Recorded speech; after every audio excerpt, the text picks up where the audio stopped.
So we're here with Asa Hutchinson, the governor of Arkansas. Thank you for joining us today. Great to be with you. I wanted to first start with Arkansas's recovery from the pandemic. So your state hit a record low unemployment rate in February of 3.1%. The state now has a significant budget surplus, up from zero about 6 years ago. What do you think is the most important thing that you've done to achieve this growth? Well, let me first talk about a little bit more of that success story. When I became governor, we had $0 in our state savings account. We just, for 100 years, the policymakers just spent everything that came in. So we created a savings account called long-term reserve, and now we have $1.2 billion, going from zero to $1.2 billion, which is 20% of our entire budget. At the same time, we've lowered taxes in Arkansas. At the same time, we have a current surplus, so we're going to probably lower taxes again. And so we have a good success story in terms of economic growth. And that's been my priority, is to make sure the private sector grows faster than the government sector. And we've been able to do that. And when you unleash the power of the private sector, you have growth. And so during the pandemic, what was key is that we all had to slow down. That was just a consequence of the pandemic. But because we didn't shut down our businesses, we recovered much more quickly than other economies.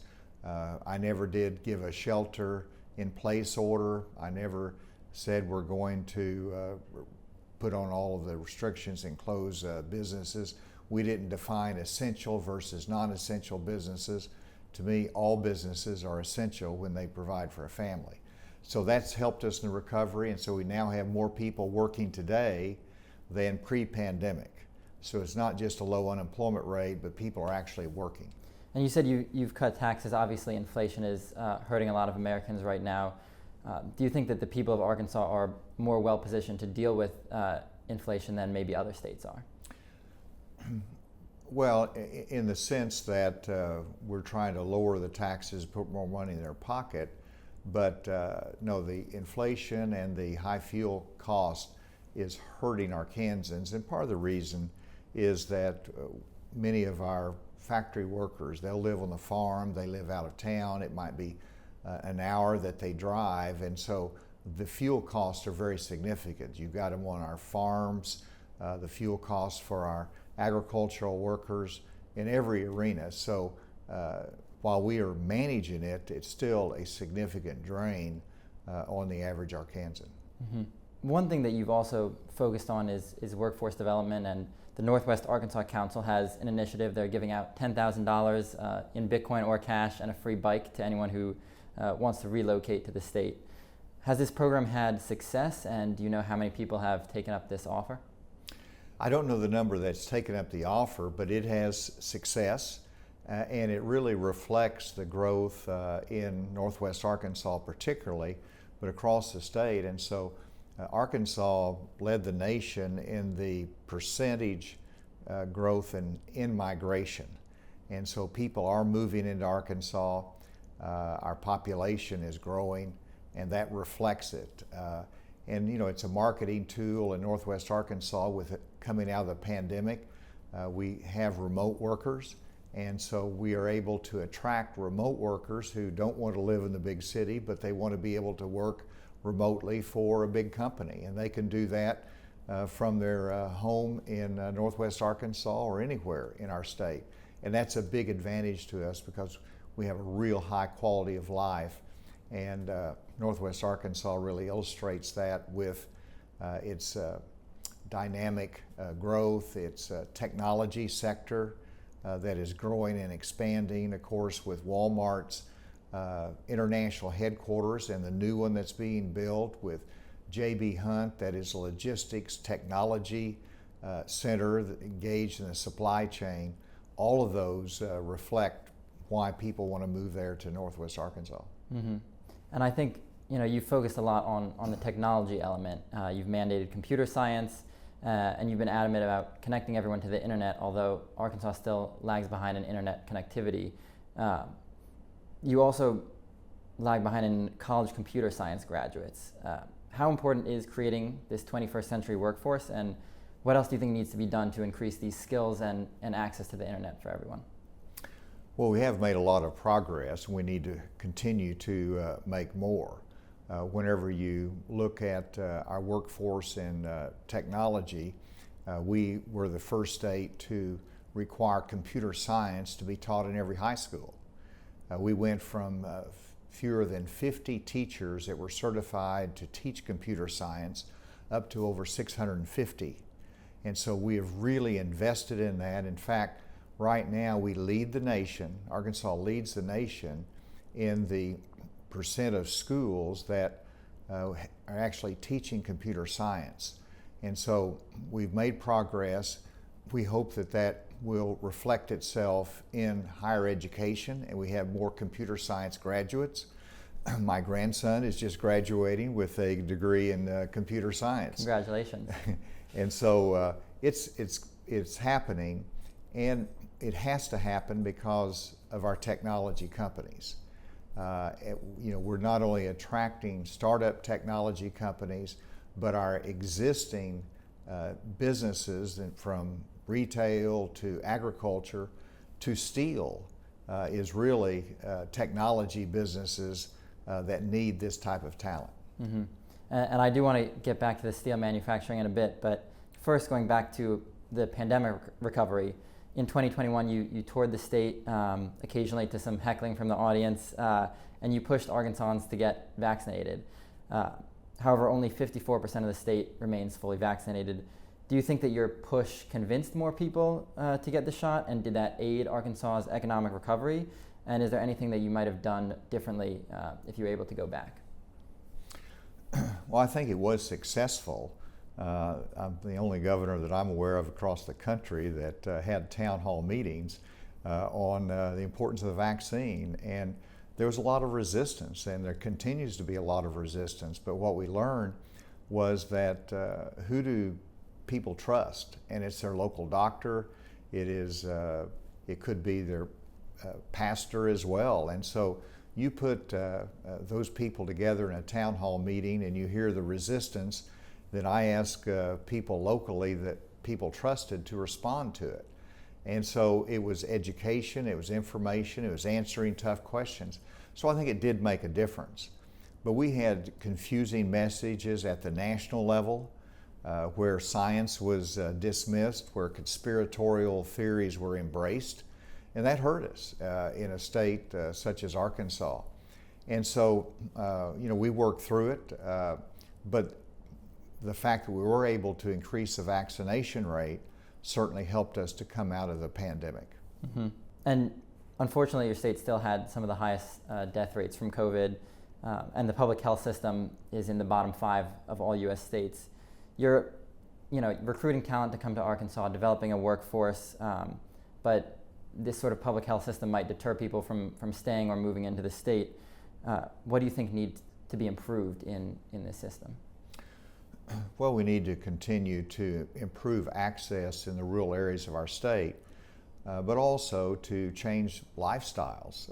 We're a southern state, and if you look at the states that have poor health outcomes, they're largely high poverty areas, delta areas for our state, and we've got to change lifestyles. We've got to encourage more active living and better healthy eating habits. And so those things are important. But whenever you look at Arkansas, we were one of the first southern states that actually expanded Medicaid. And we did that, and I kept that when I became governor. And that helps improve the access to health care for our citizens, and we greatly increased the insurance coverage for every resident of Arkansas. We also have some excellent medical institutions from University of Arkansas Medical Sciences that has developing a cancer nationally recognized program. And so we're improving health care, but what we're seeing coming out of the pandemic was increased utilization of telemedicine, even in counseling services. And this helps us in a rural state to better deliver health care and make sure everybody has access to it. Mm-hmm. And you mentioned encouraging outdoor activities. Would you say you're more of a hiker or more of a biker? I'm more of a hiker, but I'm also a basketball player, and so I get my exercise in a lot of different ways. But you know, in Arkansas, we're really investing in world-class biking trails in our communities. That's really become a national attraction.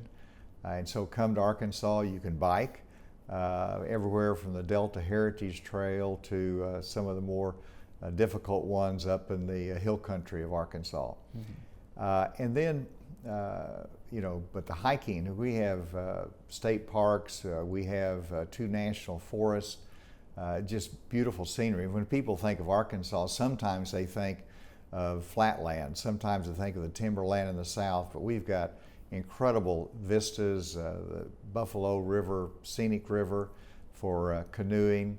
So our outdoor activities is another thing that draws people to Arkansas. Pivoting a little bit, but in recent weeks you've hinted at a potential 2024 Republican presidential candidacy, regardless or maybe perhaps because of former President Trump's possible comeback attempt.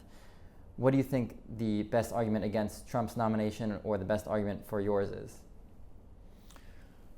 Well, I wouldn't want to get into that contrast in that way, and we have to get through 2022. I'm really focused on making sure that we elect people that will help us to solve problems in our country. And to me, that's what public service is about. It's problem solving, it's addressing the needs of people who hurt, and it's not trying to create chaos.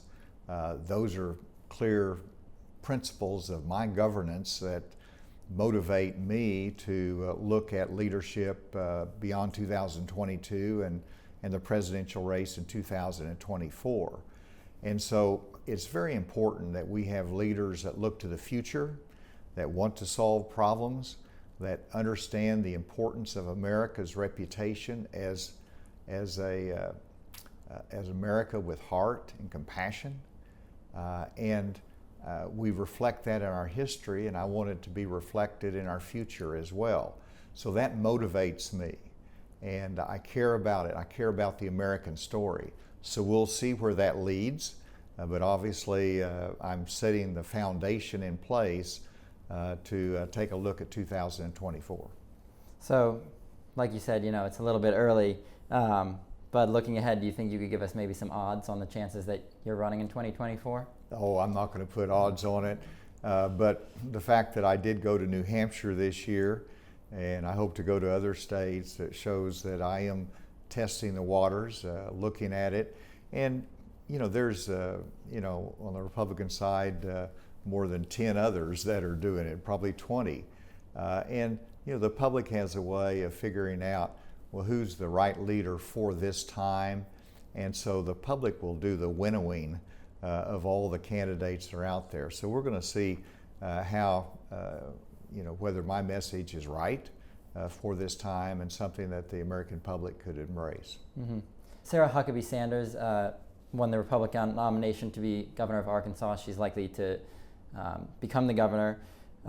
Did you vote for her? Do you have a reaction to her winning, and do you have any advice for her? I did vote for her, and I certainly will support her in the fall election. I think she'll win. I think she's going to be a good governor, and you know, I'm not going to give a whole lot of advice, but I would give this advice to any leader in Arkansas, and that is listen to the people, be honest with them, and they'll trust you. And the trust is the most important thing that any leader can have, because you destroy that, you're going to lose confidence and you're not going to be able to accomplish what you want to.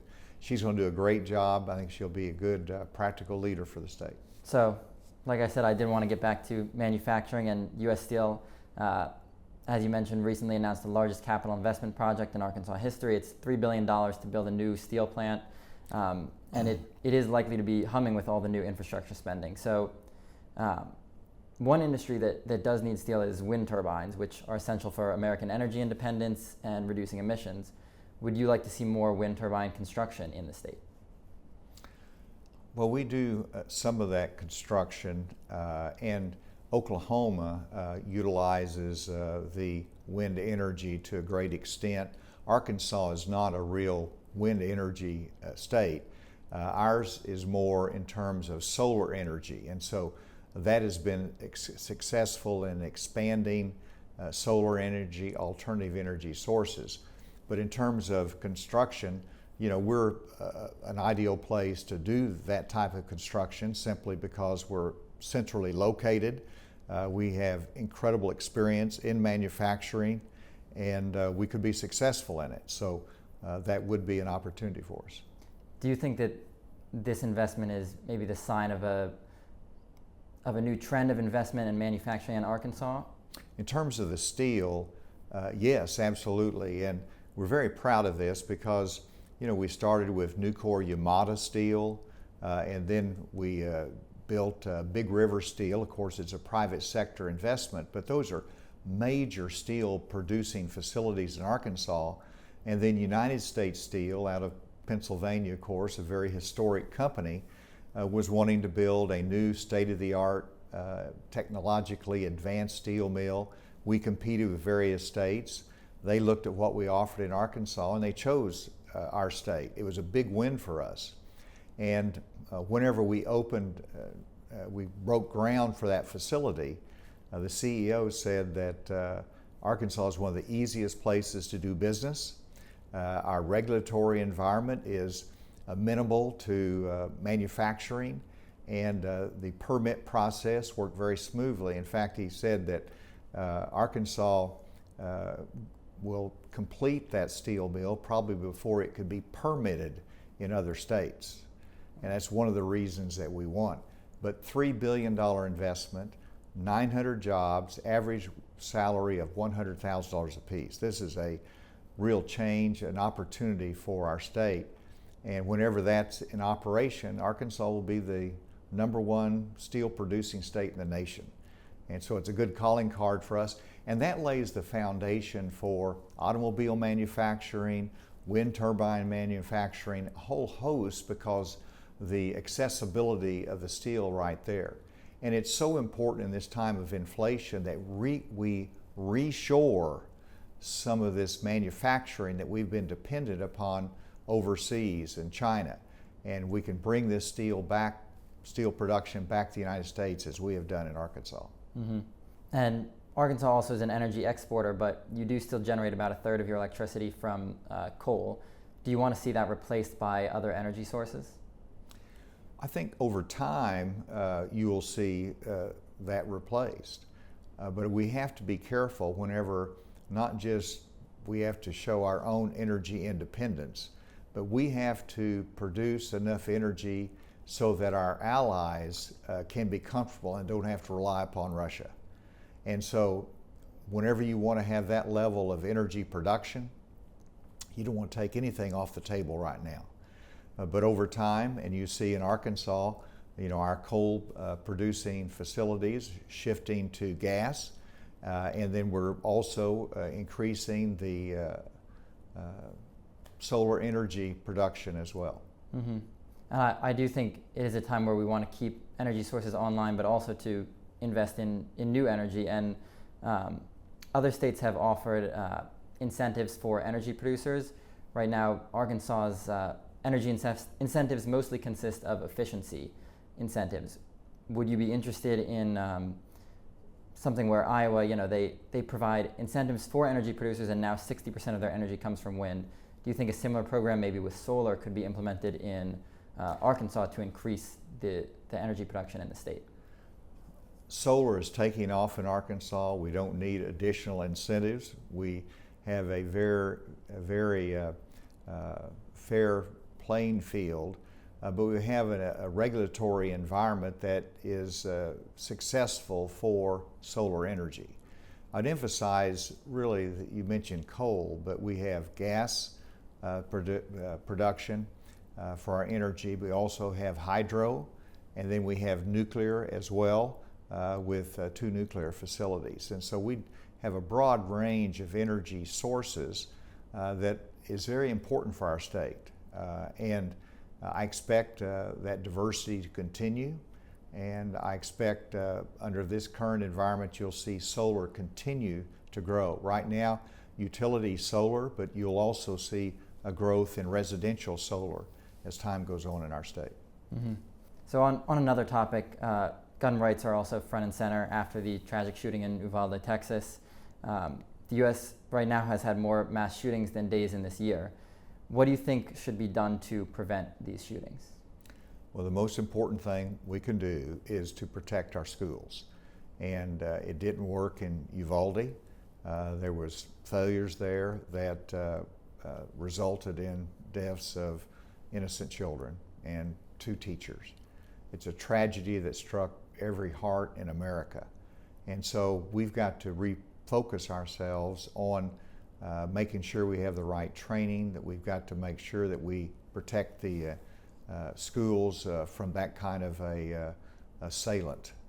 And there is a current debate, of course, about whether we need to have any restrictions on the military-style weapons, AR-15s, and whether someone who's 18 should be able to acquire that. I applaud our senators for trying to come together in a bipartisan way to see what can work in this environment and what can be successful. But you can't give people false hope. And there's some laws that we can pass that might look good because, well, we're doing something about firearms. But the fact is, there's constitutional issues. We have constitutional rights at stake. And secondly, we've seen time and time again that criminals have access. But there is a case to be made that if we can save one child's life, if we can reduce the risk, then this is something that we ought to be discussing, and we'll, hopefully we can come together as a nation. Mm-hmm. And you mentioned that senators are looking at the fact that an 18-year-old was able to purchase an AR-15. That was the case in both Buffalo and Uvalde, where it was an 18-year-old with an AR-15. Would you be supportive of legislation that would increase the age limit to purchase these military-style weapons, or put other restrictions on that? We're going to have to look at exactly where we can come to an agreement on that, and the details of it is very important as to how the weapon is defined. And so I think that is an important thing to look at, and we might be able to come to an agreement on it. California passed that restriction for an 18-year-old buying a AR-15 style gun. This court struck it down as unconstitutional. And so there are some constitutional parameters for this discussion as well. We've got to realize that is not going to solve all of our problems. The Virginia Tech shooting was by single rifle. It wasn't an AR-15. And so these tragedies can happen regardless of the weapon, and so we can't think of that as going to solve all the problems.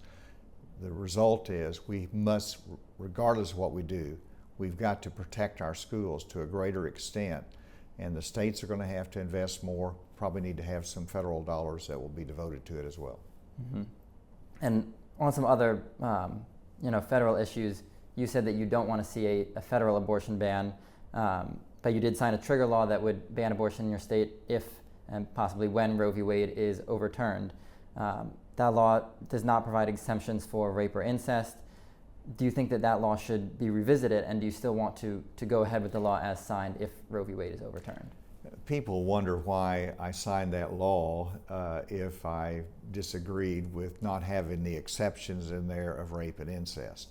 And you have to understand, Arkansas, that a veto can be overridden by a simple majority. And so it's a weak veto, and there was overwhelming support in the legislature. I've always signed pro-life legislation, but I did make a statement at the time and put it in a letter form that historically, and I continue to support those exceptions of rape and incest. You know, we're going to have to wait to see what the U.S. Supreme Court does. I know we anticipate it, but we don't know until they render a decision. And then we'll have to see if there's any additional action that's required by Arkansas General Assembly.